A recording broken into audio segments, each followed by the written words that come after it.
Welcome back.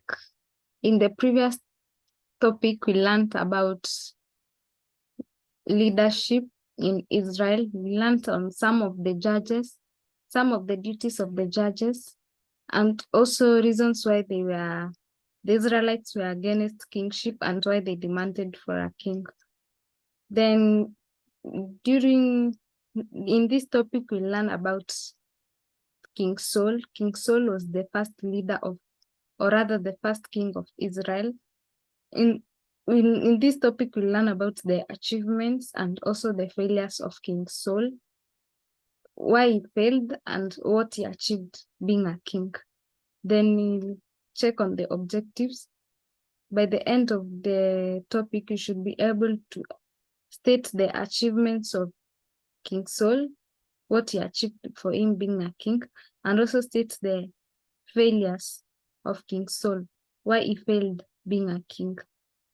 Then we begin. Samuel was directed by God to choose and anoint Saul, as a king of Israel. So Samuel was called by God, was a prophet of God, who was chosen by God to go and anoint King Saul. So King Saul, he was a chosen king of God. He was chosen to rule the Israelites by God. He was from the tribe of Benjamin, and he was the first king of the nation of Israel. The Israelites had the 12 tribes, and now the 12 tribes, King Saul came from the tribe of the Benjamin, whereby he was appointed for him to be a king of Israel. Let's look at the achievements of King Saul, what he achieved for him being a king. He was anointed as the first king. So we have learned that Saul was anointed by Prophet Samuel. This marked significant transition in the leadership structure of Israel, because for you to be a leader, you have to be anointed, or rather was one of the qualities for you to be a leader. You have to be anointed. Moving from a loose confederation of tribes to a monarchy. Then Saul achieved several military victories in Israel. He had so many he was a successful military leader. He led well in his military, so people could not be easily defeated in the wars. Saul played a role in unifying the tribes of Israel under a centralized monarchy. His kingship helped build a sense of cohesion and unity. So he united the 12 tribes of Israel. For them to have no divisions, he united the 12 tribes comes from the 12 sons of the Jacob. Then is establishment of monarchy. Saul's reign marks the establishment of monarchy in Israel, settling the present for future kings. While this was initially seen as achievement, it also led to tension and challenges, particularly as monarchy evolvement over time. Yeah, for him being chosen as a king, the people were kind of tense that the kingdom could become a monarchical, whereby it could be ruled by people of same family. If a father dies, the son becomes the king. Now the prince now becomes the king. And the king dies, the prince now becomes the king, so that the kingdom now was seen to be a monarchical kingdom. Then the defeat of Philistines, because he had so military success, he defeated the Philistines during the war. The most well-known event was his duel with the Philistine giant Goliath.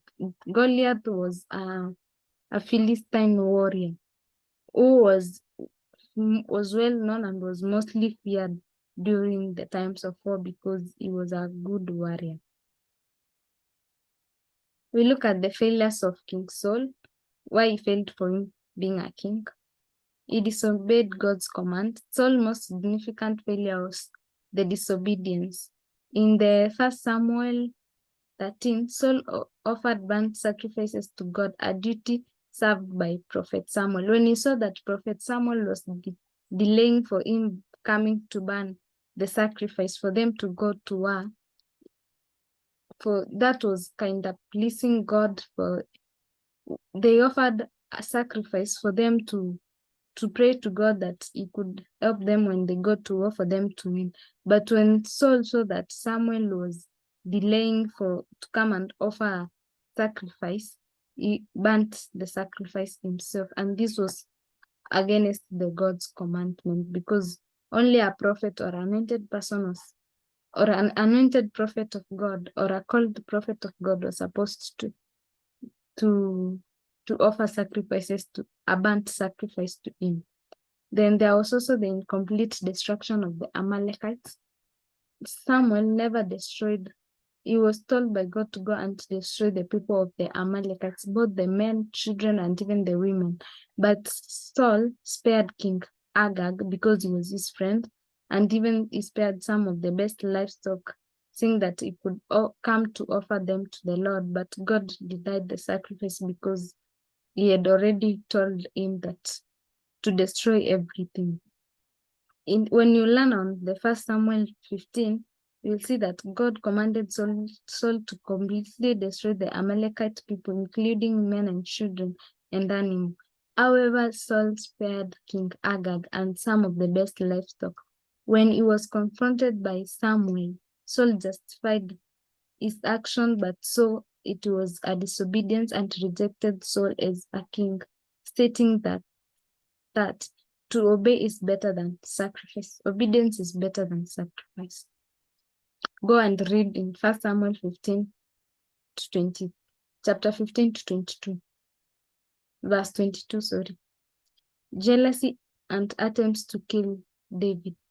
So because Samuel had evil spirits, he always called he always called David to come and play an harp for him, for the spirits to leave him. But due to the military superiority of David, Saul wanted to kill David, and this God rejected Saul. Then he was seeking guidance from Midian. In a moment of desperation, Saul sought guidance from Midian with the witch of Endor, which was strictly prohibited by the Mosaic law. In 1 Samuel chapter 28, you learn on that. This desperate act indicated Saul's spiritual decline and departure from relying on God for guidance. Then falling out of God's favor, ultimately Saul disobeyed, and lack of repentance led to God's rejecting him as a king. Because he never saw that God favored him, that God stopped favored him because of its disobedience and even seeking guidance from the Midian. He never sought now guidance from Prophet Samuel, who was anointed, or rather called prophet of God. Then God started feeling that Saul was not the right king for the Israel. Then we look at the lessons that one can learn from failures of King Saul. Christians should obey God's commands and prophets. Because Saul never obeyed God's commandments and he faced some challenges in ruling Israel, we should obey God's command. It is important to have faith in God, believe in God. That Christians, they need to be patient. You should be patient in your action. Then Christians should not be influenced by greed for wealth and earthly desires. This is the now greed for wealth and all that, the material possession. You should not be materially possessed. Then God does not value instant sacrifices. Instead, he is more pleased with obedience. Then leaders should not be jealous of others. Saul was jealous and even wanted to kill David. Christians now should never be jealous of one another. There is a need to respect everyone's responsibility. You should respect one. Despite his action, you should have respect at all times. Then Saul never respected the position of Samuel. He went by offering a sacrifice to God, when he saw that Samuel was delaying and they wanted to go for war, and this angered God. And one should carry on his duties, which are supposed to. You should respect everyone despite how they are. This is what we learn now from the failures of King Saul.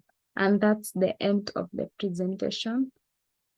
You should read the notes and the Bible for more understanding. Thank you.